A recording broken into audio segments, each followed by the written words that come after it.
Ultimamente tem muitos investidores, amigos e clientes me perguntando sobre as ações da Magalu e da Casas Bahia. Tem uma galera falando que essas ações podem fazer novos milionários e que as cotações tendem a explodir com a chegada do início do ciclo de queda da taxa Selic no final desse ano ou no ano que vem. E no vídeo de hoje eu vou responder exatamente essa pergunta. Será que as ações da Magalu e da Casas Bahia podem de fato fazer novos milionários aqui no Brasil? E para quem acha que isso é balela, vale lembrar que entre 2015 e 2020 as ações da Magalu se valorizaram mais de 6.000%, a ponto que nessa época a gente no mercado estava procurando quem era a nova Magalu.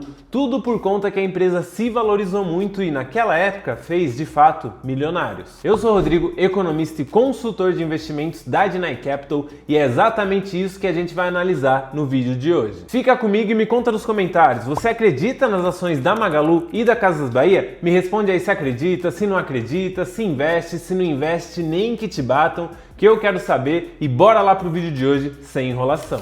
Pra gente começar, eu trouxe aqui o gráfico das ações da Magalu, o MGLU3. Então, como vocês estão vendo aqui, as ações estavam praticamente ali em nada, né? Valendo R$3, R$2 em 2012, 2011. A ação ficou bastante tempo aqui nessa faixa de preço.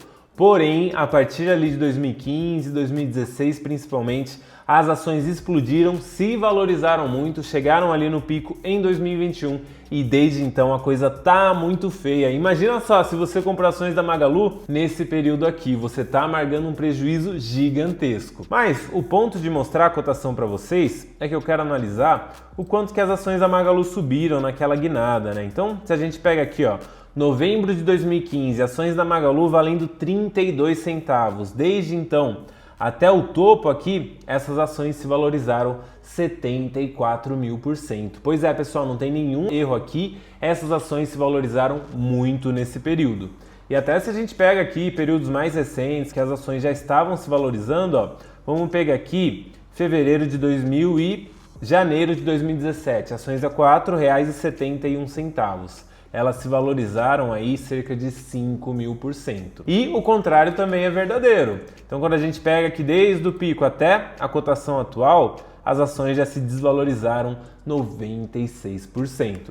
Eu estou mostrando isso aqui para vocês entenderem que sim, a pergunta de que essas ações podem fazer novos milionários faz sentido, porque no passado isso já aconteceu. Com as ações da Magalu, o buraco da Casas Bahia é bem mais embaixo. Para a gente entender mais do setor atualmente, a gente vai analisar aqui um relatório do banco BTG Pactual, mas antes disso vamos falar um pouco mais sobre o que essas duas empresas fazem. Tanto a Magalu quanto a Casas Bahia são aquelas empresas do varejão, da linha branca mesmo, que vende geladeira, fogão, móveis, eletrodomésticos, faz o carnezinho ali também. Então, essas duas empresas são exemplos do varejo que muita gente fala por aí. São empresas que construíram um império baseado na presença física muito forte, com milhares de lojas espalhadas pelo Brasil inteiro. Claro que as empresas também têm presença digital, com destaque para a Magalu, que tem uma pegada um pouco mais tech, mas o forte delas é a loja física. E infelizmente, no digital, sendo realista, essas duas empresas estão muito atrás de Mercado Livre, Amazon, Shopee, Temu e assim por diante. E além disso, vem um ponto crucial que muita gente não presta atenção. Por essas empresas terem uma estrutura física tão gigantesca,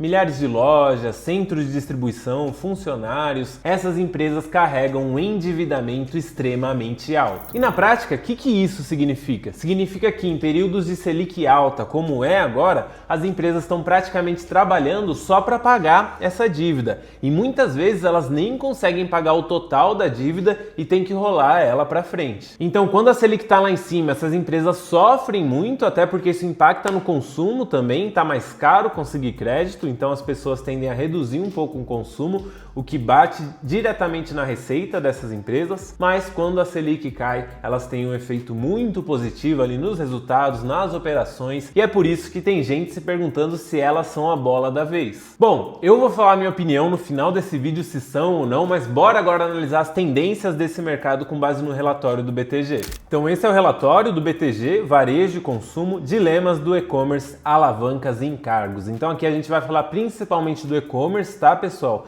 Mas que é, claro, a frente de crescimento do varejo dessas empresas atualmente. Vamos lá então. Frete grátis como alavanca de crescimento para a conversão. Então o BTG já fala, ó, o frete grátis surgiu como uma das ferramentas mais eficazes para reduzir o abandono de carrinhos e impulsionar as vendas.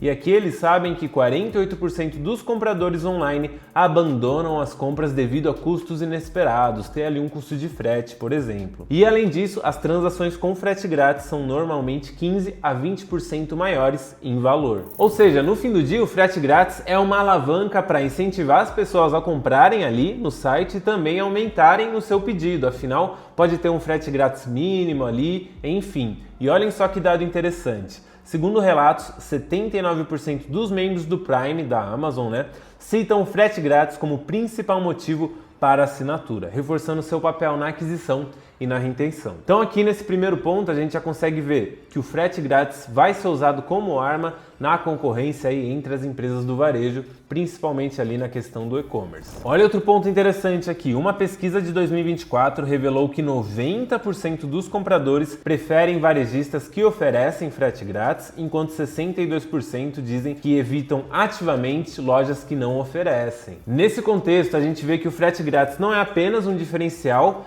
mas ele é muito necessário para se manter competitivo. E aqui é a primeira provocação que eu faço. A gente sabe que quando fala de velocidade de entrega, Amazon e Mercado Livre lideram, não tem para ninguém. Eles conseguem entregar ou no mesmo dia ou até no dia seguinte. Porém, quando a gente fala aí de Magazine Luiza e da Casas Bahia, quanto tempo que essas empresas demoram para te entregar um produto? Olha, eu sou um desses consumidores que evita empresas que demoram muito. Sempre que eu vou olhar um produto ali, no Mercado Livre está um dia, na Amazon um dia, 2 dias ali no máximo. Quando a gente vai para Casas Bahia e para Magalu, além do site parecer que parou uns 5 anos atrás, a demora é de 5, 6, 7 dias úteis, pessoal. Meu camarada, dias úteis hoje, 7 dias úteis, dependendo da semana ali, dá quase 2, 3 semanas, se tiver um feriadinho ali no meio. Isso é uma eternidade, ninguém quer esperar isso hoje em dia. Por isso que eu já deixo essa provocação aqui. Será que Magalu e Casas Bahia estão conseguindo trabalhar bem o seu tempo de entrega?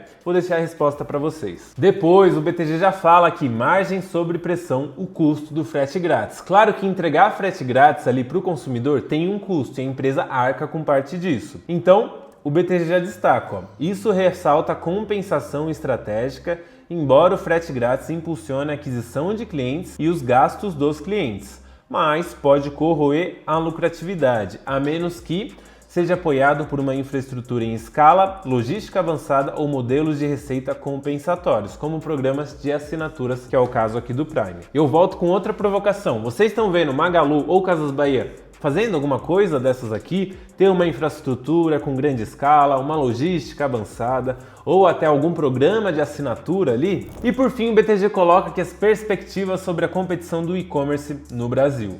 Então a concorrência no e-commerce continua a se intensificar, com o Mercado Livre e a Shopee implementando redução de custos logísticos de até 40%, enquanto a Amazon recentemente expandiu seu programa FBA e reduziu as taxas de take rate, quanto que ela pega ali de cada venda. E isso tudo está apontando para uma reaceleração da concorrência baseada em preços. O que isso aqui quer dizer? Que a gente deve ver novamente uma guerra de preços aí, principalmente ali no e-commerce entre as empresas que estão dominando esse ponto. E finalmente, qual que é a minha opinião sobre Magalu e Casas Bahia? Bom, pessoal, como vocês viram aqui no relatório, essas empresas não são nem citadas quando a gente fala de e-commerce.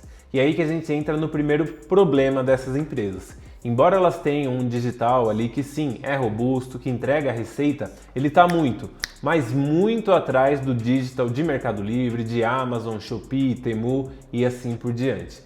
Então isso é um ponto extremamente negativo da tese dessas duas empresas. E, na minha opinião, o pequeno investidor, o investidor previdenciário, deveria passar muito longe de ações como Magalu e Casas Bahia. Porque além do que eu falei para vocês, já é um setor extremamente concorrido, que a gente tem essas grandes empresas que são multinacionais brigando ali e ganhando essa briga aqui no mercado brasileiro. Essas empresas têm um poder de investimento muito maior, muitas são nativas do digital, que é justamente a tendência do setor, e conseguem oferecer preços, fretes e prazos de entrega que Magalu e Casas Bahia simplesmente não conseguem acompanhar. E como eu já falei para vocês, são empresas com um nível de endividamento muito alto. Então, com a Selic no atual patamar, elas estão trabalhando para pagar essa dívida e em muitos trimestres nem sobra para fazer qualquer outra coisa, para reinvestir em si mesmo e tentar correr atrás de Amazon, Mercado Livre e assim por diante. A Casas Bahia, inclusive, já passou por uma recuperação extrajudicial ano passado